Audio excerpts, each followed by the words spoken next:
Hello viewers, আসসালামু আলাইকুম। Welcome back to my channel. আজকের পর্বে আমি আপনাদেরকে বিকালের মজাদার একটা নাস্তার রেসিপি নিয়ে এসেছি। আশা করছি এই নাস্তার রেসিপিটা আপনাদের কাছে খুবই ভালো লাগবে। তো আজকের নাস্তাটা হলো বাঁধাকপির পকোড়া। অনেক সহজভাবে বাঁধাকপির পকোড়াটা করে দেখাবো। তাহলে চলুন শুরু করা যাক।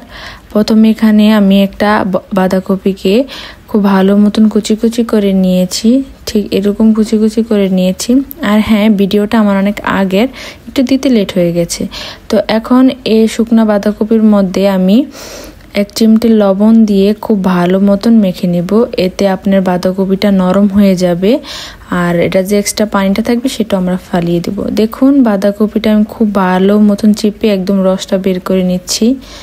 আমি আপনাদের দেখিয়ে দিচ্ছি, দেখুন কতটা পরিমাণ এখানে পানি বের হয়েছে। আমি কিন্তু এক্সট্রা কোনো পানি দিইনি, এখানে আমি পুরোটা চিপে এই পানিটা বের করেছি। তো এখন আমি এটা খুব ভালো মতন ছেঁকে আমার বাঁধাকপিটা নিয়ে নেব। তো দেখুন, আমার খুব ভালো মতন ছেঁকে নেওয়া হয়ে গেছে। এখন আমি কিছু উপকরণ দেব। তো এখানে ধনিয়া পাতা, কাঁচা পেঁয়াজ এবং কাঁচামরিচ দিয়ে নিচ্ছি। আর কাঁচা পেঁয়াজটা আপনাদের মতন করে দিবেন, আর কাঁচামরিচ আমি নিচে ঝাল মতন দিয়ে নিচ্ছি। আপনারা আপনাদের ঝাল মতন দিয়ে নেবেন। তো এখন আমি স্বাদ মতন লবণ দিয়ে নিচ্ছি 2 চামচের মতন। এরপর এখানে মরিচের গুঁড়ো ইউজ করছি ঝালের জন্য। আপনারা আপনাদের পছন্দের মতন ঝাল বাড়িয়ে কমিয়ে দিবেন। তারপর এখানে আমি 1/2 চামচ হলুদের গুঁড়ো দিয়ে নিচ্ছি এবং 1/2 চামচ জিরার গুঁড়ো দিচ্ছি। তার সাথে 1/2 চামচ ধনিয়ার গুঁড়ো দিয়ে নিচ্ছি। আমি যা যা দিচ্ছি তা দিলে আপনাদেরও আশা করি এই পকোড়াটা অনেক মজা হবে। তো এখন এটা আমি ক্রিস্পি করার জন্য এখানে আমি 2 চামচ চালের গুঁড়ো দিয়ে নিচ্ছি। তার সাথে এখানে আমি 2 চামচ বেসনের গুঁড়াও দিয়ে নিচ্ছি।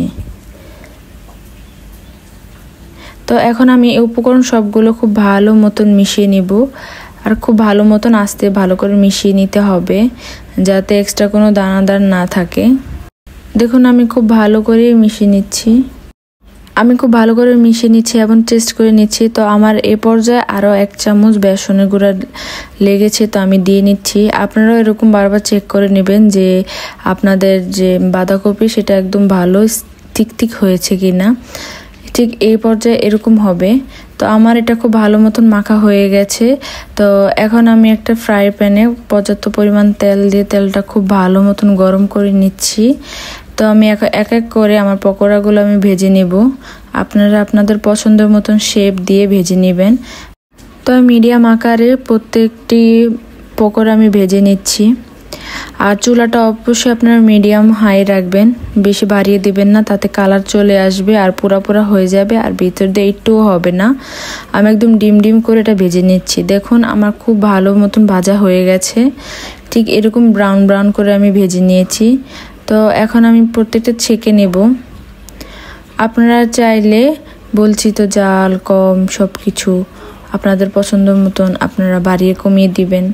এখন আমার পকোড়াগুলো হয়ে গেছে। আমি এক এক করে সবগুলা পকোড়া ছেঁকে নিচ্ছি। দেখুন, আমার খুব সুন্দর পকোড়া হয়ে গেছে। আশা করছি আমার এই বাঁধাকপির পকোড়া আপনাদের কাছে খুবই ভালো লেগেছে। যদি ভালো লেগে থাকে তাহলে অবশ্যই লাইক, কমেন্ট অ্যান্ড শেয়ার করতে ভুলবেন না। তার সাথে সাথে অবশ্যই সাবস্ক্রাইব করবেন। এরকম নিত্য নতুন ভিডিও পেতে আমার চ্যানেলের সাথে থাকুন। আর ততক্ষণে নতুন কোনো ভিডিও পেতে আপনারাও ভালো থাকুন, আমাদের জন্য দোয়া করবেন। আল্লাহ হাফেজ, বাই, আসসালামু আলাইকুম।